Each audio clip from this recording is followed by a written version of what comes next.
إن الحمد لله نحمده ونستعينه ونستغفره ونؤمن به ونتوكل عليه ونعوذ بالله من شرور أنفسنا ومن سيئات أعمالنا من يهده الله فلا مضل له ومن يضلله فلا هادي له وأشهد أن لا إله إلا الله وأشهد أن محمدًا عبده ورسوله أما بعد فإن خير الحديث كتاب الله وخير الهدي هدي محمد صلى الله عليه وسلم وشر الأمور محدثاتها وكل محدثة بدعة وكل بدعة ضلالة وكل ضلالة في النار.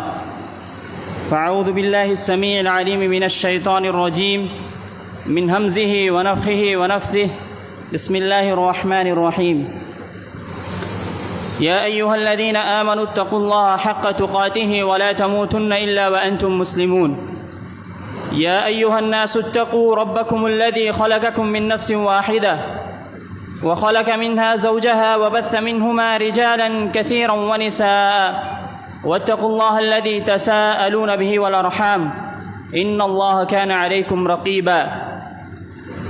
يا أيها الذين آمنوا اتقوا الله وقولوا قولا سديدا يصلح لكم أعمالكم ويغفر لكم ذنوبكم ومن يطع الله ورسوله فقد فاز فوزا عظيما.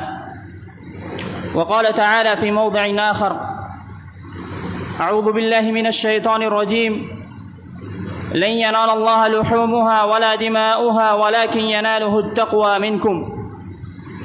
وقال النبي صلى الله عليه وسلم: اتق الله حيثما كنت وقال التقوى ها هنا.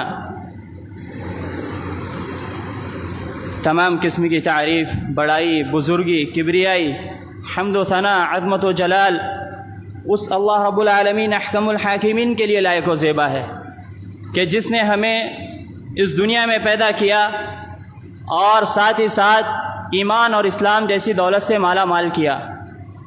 بے شمار درود و سلام ہو تمام انبیاء کرام علیہ الصلاۃ والسلام پر، خصوصاً ہمارے آخری نبی جناب مجتبیٰ محمد مصطفیٰ صلی اللہ علیہ وسلم پر، کہ جن کی کوششوں اور کاوشوں کے نتیجوں میں ہی یہ ایمان، یہ دین ہم تک پہنچا ہے.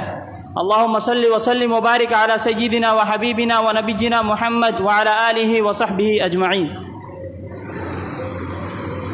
معزز سامعین کرام، اللہ رب العالمین کا بے انتہا احسان اور فضل اور کرم ہے کہ اس نے ہمیں مسلمان اور مومن بنایا. اللہ نے ہم پر بے شمار نعمتیں نازل کی، ہمیں بے شمار نعمتوں سے نوازا،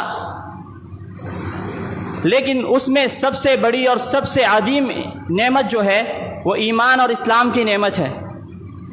اور یہ نعمت ہمیں اپنی کسی خاصیت یا ہمارے اندر اپنی کوئی قابلیت کی وجہ سے اللہ نے نہیں دی. ہم سے بڑے بڑے قابل لوگ اس دنیا میں موجود ہیں، ہم سے بڑے بڑے دانشور لوگ اس دنیا میں موجود ہیں، لیکن اگر اللہ رب العالمین نے یہ نعمت ہمیں عطا کی ہے تو یہ صرف اور صرف اس کا محض فضل اور کرم ہے کہ اس نے ہم جیسے گنہگار بندوں کو اپنے ایمان کی اور اسلام کی نعمت سے نوازا ہے. اور پھر اس نے ہم پر صرف یہی نعمت نہیں کی، بلکہ جب اس نے ہمیں مسلمان بنایا، مومن بنایا، تو ہمارے لیے بہت سارے ایسے مواقع فراہم کیے جن سے ہم فائدہ اٹھائیں، جن سے جو ہے ہم اللہ رب العالمین کا قرب حاصل کریں. پھر اس نے کبھی کسی دن کو جو ہے ہمارے لیے معزز اور اشرف بنا دیا، کبھی کسی رات کو سب سے زیادہ اہمیت والی بنا دیا، کبھی کسی مہینے کو تمام مہینوں پر، سال کے تمام مہینوں پر فضیلت دی، اور کبھی کسی عشرے کو پورے کے جو پورا سال کے جو پورے ایام ہیں ان پر جو ہے اس نے ان کو فوقیت دی. چنانچہ جمعہ کا جو دن ہے اس کو اللہ رب العالمین نے تمام دنوں کا سردار بنا دیا. پھر لیلۃ القدر اللہ رب العالمین نے اس ایک رات کو 1000 راتوں سے 1000 مہینے کی راتوں سے جو ہے افضل بنا دیا۔ پھر اللہ رب العالمین نے ہمیں رمضان المبارک کا مہینہ عطا کر دیا کہ جو یہ پورا کا پورا مہینہ ہے، اس میں اللہ ہمارے اوپر اپنی رحمتیں، اپنی مغفرت اور اپنی برکتوں کا نزول کرتا ہے، اور اس مہینے میں ہر دن اللہ رب العالمین یہ اعلان کرتا ہے کہ آؤ اور تم جو ہے مجھ سے اپنی مغفرت کروا لو۔ پھر اللہ رب العالمین نے ہمیں یہ عشرہ ذو الحجہ عطا کیا جس میں ہم ابھی ہیں، اور اس کے بارے میں نبی کریم صلی اللہ علیہ وسلم کا ارشاد ہے کہ ان دنوں میں نیک اعمال کرنا، ان 10 دنوں میں نیک اعمال کرنا سال کے دوسرے تمام دنوں میں نیک اعمال کرنے سے افضل ہے۔ اور اللہ رب العزت نے خود قرآن کریم میں ان 10 دنوں کی یا اس عشرے کی قسم کھائی۔ اللہ رب العالمین فرماتا ہے والفجر وليال عشر، کہ قسم ہے فجر کی اور قسم ہے ان 10 راتوں کی، اور مفسرین کہتے ہیں کہ ان 10 راتوں سے مراد یہی ذی الحجہ کے جو ابتدائی 10 دن ہیں وہی ہیں۔ اور جب نبی کریم صلی اللہ علیہ وسلم نے کہا کہ ما من ایام العمل الصالح فیہن احب الی اللہ من هذه الايام، کہ ان دنوں میں نیک اعمال کرنا اللہ رب العالمین کو سب سے زیادہ محبوب اور پسند ہے۔ تو صحابہ کرام نے عرض کیا اے اللہ کے رسول صلی اللہ علیہ وسلم وللجہاد فی سبیل اللہ، کہ اگر کوئی شخص ان دنوں کے علاوہ کسی اور دن میں اگر وہ اللہ کے راستے میں جہاد کرتا ہے تو کیا وہ بھی افضل نہیں ہے؟ اللہ کے نبی نے فرمایا وللجہاد فی سبیل اللہ، کہ ہاں جہاد فی سبیل اللہ بھی اگر کوئی ان دنوں کے علاوہ دوسرے ایام میں کرتا ہے تو وہ افضل نہیں ہے۔ الا رجل خرج بنفسه وماله ولم يرجع من ذلك بشيء، سوائے اس شخص کے جو اللہ کے راستے میں نکلتا ہے اپنی جان کے ساتھ بھی اور اپنے مال کے ساتھ بھی، اور اس میں سے وہ کسی چیز کو لے کر واپس نہیں آتا، یعنی کہ وہ شخص جو ہے وہ اللہ کے راستے میں شہید ہو جاتا ہے، تب وہ جو ہے افضل ہے۔ اس کے علاوہ آپ بقیہ ایام میں جتنے بھی اعمال کر لیں وہ ان دنوں سے افضل نہیں ہے، یعنی ان دنوں میں نیک اعمال کرنا پورے سال میں بقیہ ایام میں نیک اعمال کرنے سے افضل اور اللہ رب العالمین کو زیادہ محبوب ہے۔ جو ان دنوں کی اہمیت کا اندازہ آپ ان آیتوں اور احادیث کے علاوہ اس بات سے بھی لگا سکتے ہیں کہ ان ایام میں اگر آپ غور کریں تو اسلام کی بڑی بڑی عبادتیں جو ہیں وہ جمع ہو جاتی ہیں۔ اسلام کا 5واں رکن حج جو ہے وہ انہی ایام میں ادا کیا جاتا ہے۔ اور حج کی کیا فضیلت ہے؟ سب سے پہلے تو وہ اسلام کا رکن ہے، اگر کوئی اس کا انکار کر دے تو وہ مسلمان نہیں رہ جاتا۔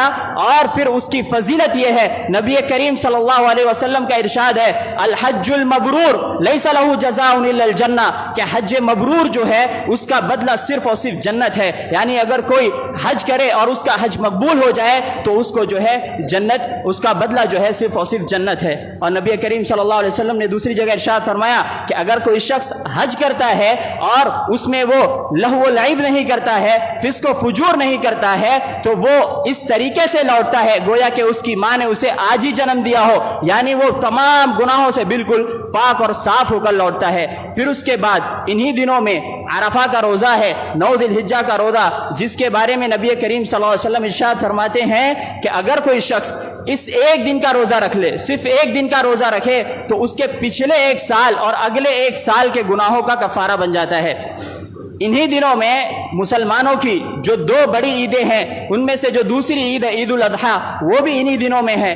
اور پھر سب سے اہم اور سب سے بڑی جو ان 10 دنوں میں جو عبادت ہے، جو امت مسلمہ ساری دنیا میں رہنے والے مسلمان جس کو انجام دیتے ہیں، وہ قربانی ہے۔ اور قربانی یہ صرف جو ہے اس امت میں یعنی ہماری امت میں خاص نہیں ہے، بلکہ اللہ رب العالمین فرماتا ہے وَلِكُلِّ أُمَّةٍ جَعَلْنَا مَنْسَكًا، کہ ہم نے ہر امت کے لیے قربانی کا طریقہ مقرر کیا تھا۔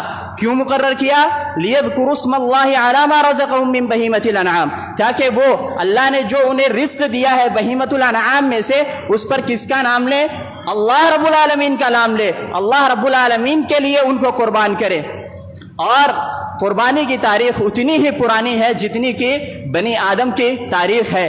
سب سے پہلے حضرت آدم علیہ السلام کے 2 بیٹوں نے، حابیل اور قابیل نے جو ہے وہ قربانی اللہ کے راستے میں پیش کی تھی۔ پھر بقیہ امتوں میں جو ہے قربانی رہی، یہاں تک کہ اللہ کے نبی، اللہ کے خلیل حضرت ابراہیم علیہ السلام کا دور آیا اور ابراہیم علیہ السلام نے ایسی قربانی پیش کر دی کہ ان سے پہلے نہ کسی نے وہ قربانی پیش کی تھی اور قیامت تک کوئی ویسی قربانی نہیں پیش کر سکتا۔ اور ان کی یہ قربانی اللہ رب العالمین کو اتنی پسند آئی، ان کا یہ جذبہ اللہ کو اتنا پسند آیا کہ اللہ رب العالمین نے اس پورے واقعے کو اپنے کلام میں جگہ دی۔ اللہ رب العالمین ارشاد فرماتا ہے قرآن کریم میں کہ ربی حبلی من الصالحین، ابراہیم علیہ السلام نے پہلے دعا کی کہ اے میرے رب تو مجھے صالح اولاد عطا کر، ربی حبلی من الصالحین فبشرناہ بغلام حلیم، پھر ہم نے جو ان کو بشارت دے دی ایک حلیم غلام کی، ایک حلیم بچے کی، ایک بردبار بچے کی۔ فلما بلغ معه السعي قال يا بني اني ارى في المنام اني اذبحك فانظر ماذا ترى قال يا ابت افعل ما تؤمر ستجدني ان شاء الله من الصابرين۔ اور اس کے آگے کی آیتیں، ان پوری آیتوں میں اللہ رب العالمین نے اس پورے واقعے کا تذکرہ کیا ہے جس کی یاد میں ہم یہ قربانی کرتے ہیں۔ میرے بھائیوں اور دوستو، ہم یہ واقعہ ہمیشہ سنتے ہیں، بارہا سنتے ہیں، ہر سال سنتے ہیں، ان آیتوں کا تذکرہ ہمارے سامنے ہوتا ہے لیکن ہم ان سے سبق حاصل نہیں کرتے۔ آپ سنیں اس آیت کو، سب سے پہلی جو آیت ہے جس میں ابراہیم علیہ السلام کی دعا کا تذکرہ ہے۔ ابراہیم علیہ السلام کیسے دعا کر رہے ہیں؟ خلیل اللہ ہیں، ابو الانبیاء ہیں، دعا کیسے کر رہے ہیں؟ ربی حبلی من الصالحین، کہ اے میرے رب۔ ان کا پہلا جو کلمہ ہے، پہلا جو لفظ ہے وہ کیا ہے کہ اے میرے رب، اپنے رب کو پکار رہے ہیں۔ آج ہم اپنے معاشرے میں دیکھتے ہیں کہ لوگ اللہ رب العالمین کو چھوڑ کر، وہ لوگ جو اللہ رب العالمین پر ایمان رکھتے ہیں، جو نبی کریم صلی اللہ علیہ وسلم کو رسول مانتے ہیں، وہ لوگ اللہ کو چھوڑ کر دوسروں کو پکارتے ہیں۔ آپ دیکھیں تو صحیح، خلیل اللہ ہے، ابو الانبیاء ہیں، وہ کس کو پکار رہے ہیں؟ رب العالمین کو پکار رہے ہیں۔ ان کی یہ دعا ہو، اس کے علاوہ جو دعائیں ہیں جس میں انہوں نے دعا کی کہ رب اجعلنی مقیم الصلاۃ ومن ذریتی، کہ اے میرے رب تو مجھے بھی اور میری ذریت کو بھی نماز قائم کرنے والا بنا۔ اور اس کے بعد انہوں نے دعا کی ربنا تقبل منا انک انت السمیع العلیم، کہ اے ہمارے رب تو ہمارے اعمال کو قبول فرما۔ جتنی دعائیں ہیں، چاہے ابراہیم علیہ السلام کی ہو، دوسرے انبیاء کی ہو، یا اور جو دعائیں قرآن میں ذکر ہیں، اگر آپ ان پر غور کریں گے تو آپ کو پتہ چلے گا اس میں ابتدا جو ہے وہ ربی یا ربنا سے ہے، کہ اے میرے رب، اے ہمارے رب۔ یعنی دعا اگر ہمیں مانگنا ہے، کوئی چیز اگر ہمیں مانگنی ہے تو کس سے مانگنا ہے؟ رب العالمین سے مانگنا ہے، وہی عطا کرنے والا ہے۔ تبھی تو آپ دیکھیں کہ ابراہیم علیہ السلام کا یقین کس قدر اعلیٰ تھا، ان کا ایمان دیکھیے اور ان کا اللہ رب العالمین پر یقین دیکھیے۔ وہ بڑھاپے میں دعا مانگ رہے ہیں، بڑھاپے میں اولاد کی دعا مانگ رہے ہیں۔ آج ہمارے یہاں، ہمارے معاشرے میں 2 4 سال 6 سال کسی کو اولاد نہ ہو، اللہ کی ذات سے مایوس ہو جاتا ہے۔ ابراہیم علیہ السلام کے واقعات یوں ہی نہیں ذکر کیے گئے، ان کے جذبہ ایمانی کو دیکھو، ان کے ایمان کو دیکھو۔ بڑھاپے میں جب انسان اولاد کی نعمت سے مایوس ہو جاتا ہے، اس وقت یقین کے ساتھ دعا مانگ رہے ہیں۔ اور کیا دعا مانگ رہے ہیں؟ کہ اے میرے رب تو مجھے نیک اولاد عطا کر۔ اور اللہ رب العالمین ان کی دعا کو سنتا ہے اور ان کو بڑھاپے میں جبکہ اسباب نہیں تھے، اللہ رب العالمین ان کو اولاد عطا کرتا ہے۔ اس سے یہ بات سمجھ میں آتی ہے کہ اگر کبھی ہمیں ظاہری طور پر ایسا لگے کہ ہمارے سامنے اسباب نہیں ہے، یہ چیز نہیں ہونے والی ہے، ہمیں اللہ کے سامنے آنا ہے، اللہ سے دعائیں کرنی ہے۔ اللہ رب العالمین ہمیں ان یا تو اسباب پیدا کر کے وہ چیز دے گا، اور اللہ رب العالمین اس بات پر بھی قادر ہے کہ وہ بنا اسباب کے، بنا کسی ذریعے کے ہم کو وہ چیز عطا کر دے۔ اور اس کی مثالیں ہمارے سامنے موجود ہیں۔ عیسیٰ علیہ السلام ہمارے سامنے موجود ہیں، زکریا علیہ السلام، یحییٰ علیہ السلام جو ہے زکریا علیہ السلام کی اولاد ہونے کے ناطے ان کی مثال ہمارے سامنے موجود ہے۔ عیسیٰ علیہ السلام کے وقت کوئی سبب نہیں تھا، ان کے والد ہی نہیں ہیں، اللہ رب العالمین نے ان کو صرف ان کی ماں سے پیدا کیا۔ زکریا علیہ السلام کی اولاد یحییٰ علیہ السلام کو اللہ رب العالمین نے، زکریا علیہ السلام کی جو اہلیہ ہیں وہ بانجھ تھی، یعنی وہ اولاد پیدا کرنے کے قابل نہیں تھی۔ جب ان کو خوشخبری دی گئی وہ خود حیرت میں آ گئی کہ کیا مجھے اولاد ہوگی؟ اس کے باوجود اللہ رب العالمین نے ان سے یحییٰ علیہ السلام کو پیدا کیا۔ تو میرے بھائیوں اور دوستو، سب سے پہلا جو درس ملتا ہے ہمیں ابراہیم علیہ السلام السلام سے وہ یہ ہے کہ ہم اپنے آپ کو موحد بنائیں، اللہ پر ایمان رکھیں، اللہ سے مانگیں اور یقین اور ایمان کے ساتھ مانگیں، اللہ کے علاوہ کسی اور کے در پر جا کر جو ہے اپنے سر کو نہ جھکائیں، اپنے ہاتھوں کو نہ اٹھائیں۔ اس کے بعد میرے بھائیوں اور دوستو، جو دوسری چیز ہے، جو دوسرا جو سبق ہے وہ ہم کو اس واقعے سے جو ملتا ہے وہ یہ ہے کہ ابراہیم علیہ السلام نے خواب میں دیکھا تھا، ابراہیم علیہ السلام کو خواب آیا تھا، کوئی فرشتہ نہیں نازل ہوا تھا ابراہیم علیہ السلام پر۔ آپ نے خواب میں دیکھا کہ وہ اپنے بچے کو، کون سے بچے کو؟ وہی بچہ جو بڑھاپے میں، جن کو دعاؤں کے بعد اللہ رب العالمین نے عطا کیا تھا، اسی بچے کو وہ اپنے ہاتھوں سے ذبح کر رہے ہیں۔ انہوں نے اس کو ایسے یوں ہی نہیں جانے دیا کہ چلیے خواب ہے، خواب دیکھ لیا ہوگا۔ نبی ہے، انبیاء کا جو خواب ہوتا ہے وہ بھی وہی ہوتی ہے، اور پھر وہ اس بات کے ساتھ اپنے بچے کے پاس آتے ہیں، اسماعیل علیہ السلام کے پاس آتے ہیں، کہتے ہیں کہ یا بنی انی ارا فی المنام انی اذبحک فانظر ماذا تری، کہ اے میرے بیٹے میں نے خواب دیکھا ہے کہ میں تجھے ذبح کر رہا ہوں، تو اب تو بتا تیری کیا رائے ہے۔ میرے بھائیوں اور دوستو، اسماعیل علیہ السلام کا جواب سنیے۔ اسماعیل علیہ السلام کیا کہتے ہیں؟ قال، کہتے ہیں یا ابتی افعل ما تؤمر، اے میرے والد آپ کو جو حکم دیا گیا ہے آپ اسے کر گزریے، ستجدنی انشاءاللہ من الصابرین، اور آپ مجھے انشاءاللہ اگر اللہ نے چاہا تو تم صبر کرنے والوں میں سے پاؤ گے۔ ایک چھوٹا بچہ ہے، ابھی جوانی کی عمر کو نہیں پہنچا ہے، اس کا والد اس سے آ کے کہتا ہے کہ اے میرے بچے میں تجھے اللہ کے راہ میں ذبح کر رہا ہوں۔ کیوں ذبح کر رہا ہوں؟ کیونکہ میں نے خواب دیکھا ہے۔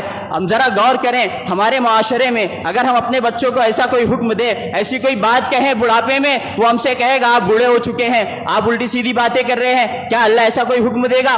کوئی اعتراض نہیں کیا۔ ابراہیم علیہ السلام کی زندگی کے جتنے واقعات ہیں، چاہے وہ ہاجرہ علیہ السلام کا واقعہ ہو جب وہ ان کو بے آب و گیا وادی میں چھوڑ کر آ رہے تھے، اسماعیل علیہ السلام کا یہ واقعہ ہو، کسی نے کبھی اللہ کے حکم پر اعتراض نہیں کیا، بلکہ انہوں نے آمنا وصدقنا کہا۔ اسماعیل علیہ السلام نے بھی وہی کہا کہ آپ کو جو حکم دیا گیا ہے آپ اسے کر گزریے، اور انشاءاللہ آپ مجھے جو ہے صبر کرنے والوں میں سے پاؤ گے۔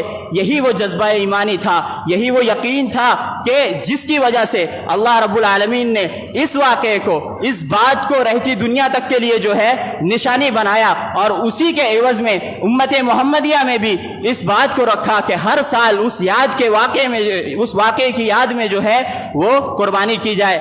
آج ہم دیکھتے ہیں کہ ہماری جو اولاد ہے، ہمارے جو بچے ہیں وہ ہماری فرما برداری نہیں کرتے۔ اکثر لوگوں کی شکایت ہے کہ ہماری اولاد نافرمان ہے، جوان ہو جاتی ہے ہماری بات نہیں سنتی۔ کیا کبھی ہم نے غور کیا کہ کیوں؟ اس کی وجہ کیا ہے؟ اس کی وجہ یہی ہے کہ ہم اپنے رب کے نافرمان ہیں۔ ہماری اولاد ہماری فرما بردار کیسے ہوگی؟ ابراہیم علیہ السلام کی اولاد اتنی فرما بردار کیوں تھی؟ کیونکہ وہ اپنے رب کے فرما بردار تھے۔ رب نے ان کو جب بھی جس بھی بات کا حکم دیا کبھی انہوں نے اس پر اعتراض نہیں کیا۔ آپ ابراہیم علیہ السلام کی زندگی کے سارے واقعات پڑھیے، سارے واقعات میں آپ کو ابراہیم علیہ السلام جو ہے اپنے اللہ کا جو حکم ہے اس پر قائم کھڑے ہوئے ملیں گے۔ کبھی انہوں نے جو ہے اپنا قدم پیچھے نہیں ہٹایا، اللہ کی فرما برداری کی۔ اسی لیے تو اللہ نے قرآن کریم میں لگ بھگ 69 مقامات پر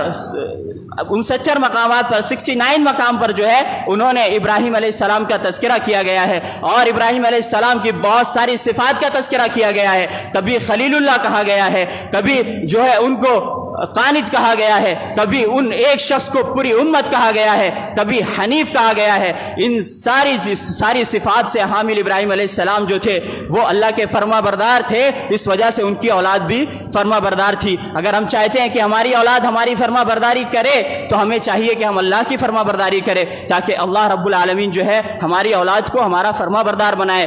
اور دوسری بات کہ ہم ابراہیم علیہ السلام کو دیکھتے ہیں کہ وہ دعائیں کرتے تھے، ان کے بارے میں ہے کہ وہ اواہ حلیم تھے، بہت زیادہ گریہ وزاری کرنے والے اور دعا کرنے والے تھے۔ وہ دعائیں کیا کرتے تھے کہ اے اللہ تو میری اولاد کو جو ہے نیک بنا۔ سب سے پہلے جو انہوں نے دعا کی کہ نیک اولاد عطا کر، پھر دعا کی کہ میری اولاد کو جو ہے وہ نماز قائم کرنے والا بنا۔ تو ان کی ان دعاؤں سے ہمیں پتہ چلتا ہے کہ ہمیں اپنی اولاد کے لیے جو ہے وہ دعائیں کرتے رہنا چاہیے۔ میرے بھائیوں اور دوستو، قربانی کا ایک مقصد جہاں ہم نے یہ دیکھا کہ ابراہیم علیہ السلام کے اس واقعے کا تذکرہ ہے، اس واقعے کو یاد رکھنا ہے، اس جذبے کو امت مسلمہ میں باقی رکھنا ہے۔ وہیں جو اس کا دوسرا پہلو ہے، جو دوسرا مقصد ہے، وہ یہ ہے کہ ہمارے اندر جو ہے اللہ کا تقوی پیدا ہو جائے، اور دونوں ایک دوسرے سے مربوط ہیں۔ تقوی جو ہے وہ اگر ہم غور کریں تو جتنی عبادتیں ہم کرتے ہیں ان میں کہیں نہ کہیں تقوی ہی اس کا مقصد ہوتا ہے، اس کا حاصل جو ہے وہ ہمارے اندر تقوی پیدا کرنا ہی ہے۔ اب ہم رمضان کے روزوں کو دیکھتے ہیں، اس کے بارے میں اللہ رب العالمین نے فرمایا کہ ہم نے تم پر روزے فرض کیے جیسا کہ تم سے پہلے کی امتوں پر فرض کیے گئے تھے۔ کیوں؟ لعلکم تتقون، تاکہ تم متقی بن جاؤ۔ حج کے تعلق سے حج کا تذکرہ کیا، اس کے بعد کیا فرمایا؟ وَتَزَوَّدُوا فَإِنَّ خَيْرَ الزَّادِ التَّقْوَىٰ، کہ جب تم حج کے لیے نکلو تو سامان سفر رکھو اپنے ساتھ میں، اور سب سے بہترین جو سامان سفر ہے وہ کیا ہے؟ وہ تقوی ہے۔ اس قربانی کے تعلق سے بھی اللہ رب العالمین نے فرمایا کہ لَن يَنَالَ اللَّهَ لُحُومُهَا وَلَا دِمَاؤُهَا وَلَكِنْ يَنَالُهُ التَّقْوَىٰ مِنْكُمْ، یہ جو تم قربانیاں کرتے ہو، اس کا گوشت پوشت، اس کا خون اللہ رب العالمین کو نہیں پہنچتا، بلکہ اسے تو تمہارے دلوں کا تقویٰ پہنچتا ہے۔ اسی کے ساتھ ہم دیکھتے ہیں کہ اور بھی بہت ساری آیتوں میں اللہ رب العالمین نے کبھی مومنوں کو خطاب کرتے، کبھی پوری انسانیت کو خطاب کر کے کہا کہ یا ایھا الذین آمنوا اتقوا اللہ، یا ایھا الناس اتقوا ربکم، کہ اے مومنو تم اللہ سے ڈرو، اللہ کا تقوی اختیار کرو۔ اے دنیا کے لوگوں، اے انسانوں، تم اللہ کا تقوی اختیار کرو۔ نبی کریم صلی اللہ علیہ وسلم کی وصیت ہے کہ اوصیکم بتقوی اللہ، میں تم کو تقوی کی وصیت کرتا ہوں۔ دوسری جگہ فرمایا اتق اللہ حیثما کنت، کہ تم جہاں کہیں بھی رہو اللہ کا تقوی اختیار کرو۔ میرے بھائیوں اور دوستو، آخر یہ تقوی ہے کیا؟ تقوی کسے کہتے ہیں؟ جو ہماری عبادتوں کا مقصد ہے، جسے ہمیں اپنے اندر پیدا کرنا ہے، کیا ہے وہ چیز؟ میرے بھائیوں اور دوستو، تقوی کہتے ہیں بچنے کو، پرہیز کرنے کو، دور رہنے کو، حفاظت کرنے کو۔ اور اس کی سب سے بہترین تفسیر جو بیان کی حضرت علی رضی اللہ تعالی عنہ فرماتے ہیں کہ التقوی هي الخوف من الجلیل والعمل بالتنزیل والرضا بالقلیل والاستعداد لیوم الرحیل، کہ تقوی 4 چیزوں کا نام ہے۔ سب سے پہلی چیز اللہ کا خوف، اللہ کی خشیت، چاہے ہمارے سامنے کوئی موجود ہو یا نہ ہو، ہم چاہے حاضر میں ہو یا غائب میں ہو، اکیلے میں ہو، تنہا ہو، اللہ کا خوف ہمارے ساتھ رہے۔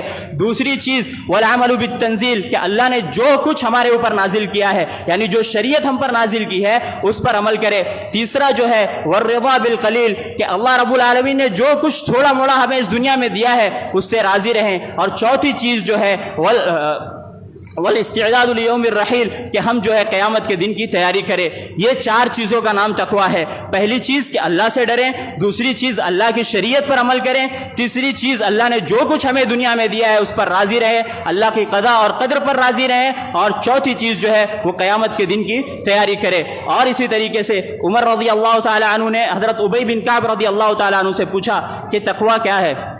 انہوں نے جواب نہیں دیا، بلکہ انہوں نے پھر سوال کیا عمر رضی اللہ تعالیٰ عنہ سے کہ کیا آپ کا گزر کسی ایسے راستے سے ہوا ہے جس کے دونوں طرف جو ہے جھاڑیاں ہوں، کانٹے دار جھاڑیاں ہوں؟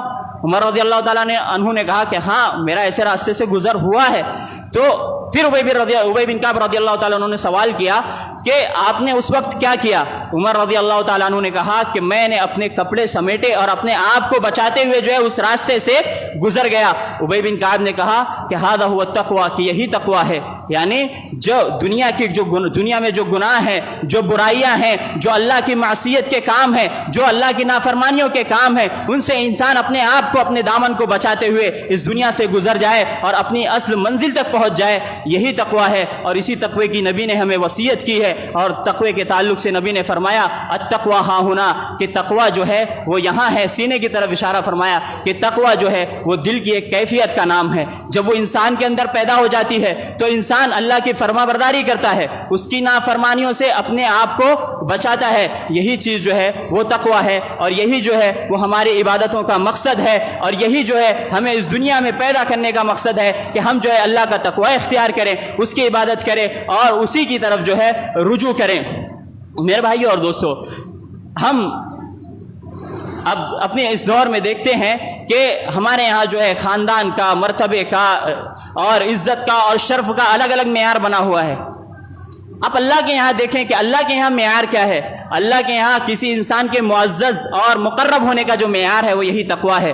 اللہ رب العالمین نے قرآن کریم میں ارشاد فرمایا ان اکرمکم عند اللہ اتقاکم. اللہ رب العالمین نے اس سے پہلے جو آیت ہے اس میں ذکر کیا کہ ہم نے تم کو مرد اور عورت سے پیدا کیا اور تم کو خاندان اور قبیلے میں اس لیے رکھا تاکہ تم ایک دوسرے کو پہچانو. اس لیے نہیں کہ تم ایک دوسرے پر فخر کرو, ایک دوسرے پر جو ہے اپنے آپ کو بڑا بیان کرو, بلکہ اس لیے تاکہ تم ایک دوسرے کو پہچانو, بس اور کچھ بھی نہیں. اس سے آپ کسی کے اوپر معزز اور مکرم نہیں ہو سکتے اللہ کے ہاں. اللہ کے یہاں جو سب سے معزز اور اشرف ہونے کی جو معیار ہے, جو بنیاد ہے, وہ کیا ہے؟ ان اکرمکم عند اللہ اتقاکم, کہ تم میں سب سے زیادہ معزز اللہ کے یہاں وہ ہے جو سب سے زیادہ تقوی والا ہے. اگر آپ اللہ کے یہاں معزز بننا چاہتے ہیں, عزت دار بننا چاہتے ہیں, تکریم اپنی کروانی چاہتے ہیں اللہ کے یہاں, تو اپنے اندر تقوی پیدا کیجئے. اور خود نبی کریم صلی اللہ علیہ وسلم نے حجۃ الوداع کے موقع پر فرمایا تھا کہ کسی عربی کو کسی اجمی پر کوئی فوقیت نہیں ہے, کسی اجمی کو کسی عربی پر کوئی فوقیت نہیں ہے, کسی گورے کو کسی کالے پر, کسی کالے کو کسی گورے پر کوئی فوقیت نہیں ہے, سب کے سب اس میں برابر ہے. یعنی ہمارے یہاں جو معیار ہے کہ یہ فلاں جو ہے اگر عربی ہے تو بہت اچھا ہے, اجمی ہے تو اچھا نہیں ہے, گورا ہے تو وہ بہت اچھا ہے, نہیں ہے تو اچھا نہیں ہے, اس کی عزت نہیں کی, یہ سارا معیار نہیں ہے. معیار کیا ہے؟ تقوی ہے. کہ اگر تمہارے اندر تقوی ہے تو چاہے تم بلال حبشی کی طرح ایک غلام ہو اور تمہارا رنگ کالا ہی کیوں نہ ہو, نبی کریم صلی اللہ علیہ وسلم ان کے قدموں کی آواز جنت میں اپنے آگے سنتے ہیں. اور اگر تم معزز ہو اپنے اعتبار سے, تمہارا خاندان اعلیٰ ہے, تم بہت پیسے والے مالدار ہو, لیکن اگر تمہارے پاس تقوی نہیں ہے, ایمان نہیں ہے, تو دیکھو وہ ابو جہل اور ابو لہب کا نمونہ تمہارے سامنے ہے کہ وہ جہنم کی سب سے نچلی وادیوں میں ہوں گے. حالانکہ وہ اپنی قوم کے, قریش کے, نبی کے قبیلے سے تعلق رکھنے والے تھے, لیکن ان کے پاس ایمان اور تقوی نہیں تھا, تو اللہ کے ہاں ان کی کوئی حیثیت نہیں ہے. اس لیے میرے بھائیوں اور دوستو, اس قربانی کا بھی جو مقصد ہے وہ یہی ہے کہ ہم اپنے اندر تقوی پیدا کریں, اپنے اندر جو ہے اللہ کا خوف, اللہ کا ڈر پیدا کریں, اور قربانی جو ہے اسی مقصد سے کریں. ابراہیم علیہ السلام کے واقعے کو یاد رکھتے ہوئے کریں, یہ جذبہ رکھیں کہ اگر ہمیں جس طرح ہم اس جانور کو قربان کر رہے ہیں, اگر کبھی موقع آئے گا تو ہم اپنی جان کو بھی, اپنے مال کو بھی, اپنی اولاد کو بھی اسی طریقے سے جس طرح ابراہیم علیہ السلام نے اللہ کے سامنے پیش کیا تھا, ہم بھی وہی جذبہ رکھتے ہوئے اللہ کے سامنے پیش کر دیں گے. اور اپنے اندر ریاکاری نہ رکھیں. ریاکاری جو ہے وہ انسان کے تمام اعمال کو مٹا دیتی ہے, بلکہ اللہ رب العزت, اللہ کے رسول صلی اللہ علیہ وسلم فرماتے ہیں کہ ریاکاری جو ہے وہ شرک اصغر ہے. یعنی انسان اگر کوئی عمل اللہ کے علاوہ دوسرے کو دکھانے کے لیے کرنے لگے تو اس کا وہ عمل جو ہے کوئی معنی نہیں رکھتا ہے. آپ چھوٹی قربانی کریں اللہ کے لیے کریں, بڑی قربانی کریں اللہ کے لیے کریں, دکھاوا اس کے اندر جو ہے وہ بالکل بھی نہ رکھے, اپنی نیت کو خالص رکھے, تاکہ آپ کی جو عبادت ہے, آپ کی جو قربانی ہے وہ اللہ کے یہاں مقبول ہو اور آپ کو جو اس کا مقصد ہے وہ حاصل ہو. اور بھی بہت ساری باتیں تھیں لیکن وقت ہوا. اللہ رب العالمین سے دعا ہے کہ اللہ رب العالمین جو ہے ہمیں نیک بنائے, صالح بنائے, اللہ رب العالمین ہمیں متقی بنائے, اللہ رب العالمین ہمارے دلوں میں اپنا تقوی, اپنا خوف پیدا کرے. اللہ رب العالمین ہم جو بھی قربانی کر رہے ہیں اللہ رب العالمین ہمیں اسے اخلاص کے ساتھ کرنے کی توفیق عطا فرمائے. اللہ رب العالمین ہماری قربانیوں کو قبول فرمائے, اور اللہ رب العالمین ہمیں جب تک اس دنیا میں زندہ رکھے ایمان پر, اسلام پر, توحید پر قائم رکھے, اور جب ہمارا خاتمہ ہو تو ایمان اور اسلام پر ہو. آمین. بارک اللہ لنا ولکم فی القرآن العظیم ونفعنا وإياكم بالآیات والذکر الحکیم. انہ تعالی جواد کریم ملک بر رؤوف رحیم ورب حلیم.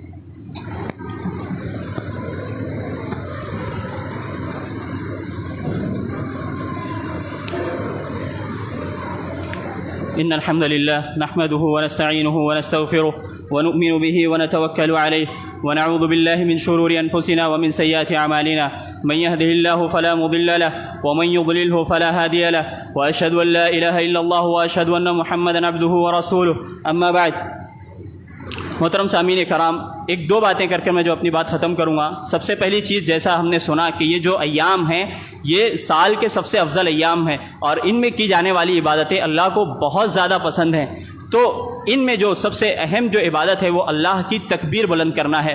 جیسا کہ ہم سنتے ہیں کہ حضرت عبداللہ بن عمر رضی اللہ تعالیٰ عنہ, ابو ہریرہ رضی اللہ تعالیٰ عنہ, یہ لوگ بازاروں میں نکل جایا کرتے تھے اور تکبیر بلند کیا کرتے تھے. مقصد کیا تھا؟ تاکہ لوگ ان کی تکبیروں کو سنیں اور وہ بھی جو ہے تکبیر بلند کریں. تو ان ایام میں جہاں اور سارے اعمال کرنا ہے, ان میں جو سب سے آسان اور سب سے بہترین عمل ہے وہ یہ ہے کہ آپ تکبیر بلند کرتے رہیں. اس کے لیے آپ کو الگ سے کوئی تیاری کرنے کی ضرورت نہیں ہے. آپ راستے میں چل رہے ہیں تکبیر بلند کرتے ہوئے چلیں. آپ کہیں بیٹھے ہوئے ہیں, اپنا وقت یہاں وہاں ضائع کرنے کی بجائے, فضول چیزوں میں اپنا وقت ضائع کرنے کی بجائے جو ہے آپ اللہ کی تکبیر بلند کرتے رہیں. اور اس کے بعد جو دوسری چیز ہے وہ عرفہ کا روزہ ہے. جیسا میں نے بتایا کہ عرفہ کا روزہ جو ہے اس ایک دن کا روزہ اگلے اور پچھلے 2 سالوں کے گناہوں کا کفارہ بن جائے گا. تو ان چیزوں پر بھی عمل کریں. اللہ رب العالمین جو ہے ہمیں عمل کی توفیق دے.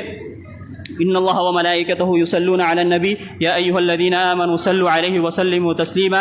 اللهم صل وسلم وبارک علی سیدنا وحبیبنا ونبینا محمد وعلى آلہ وصحبہ اجمعین. ان اللہ یأمرکم بالعدل والإحسان وإیتاء ذی القربى وینہی عن الفحشاء والمنکر والبغی یعظکم لعلکم تذکرون. اذکروا اللہ یذکرکم وادعوه یستجب لکم ولذکر اللہ تعالی اعلی واجل واتم وهم اکبر واللہ یعلم ما تصنعون.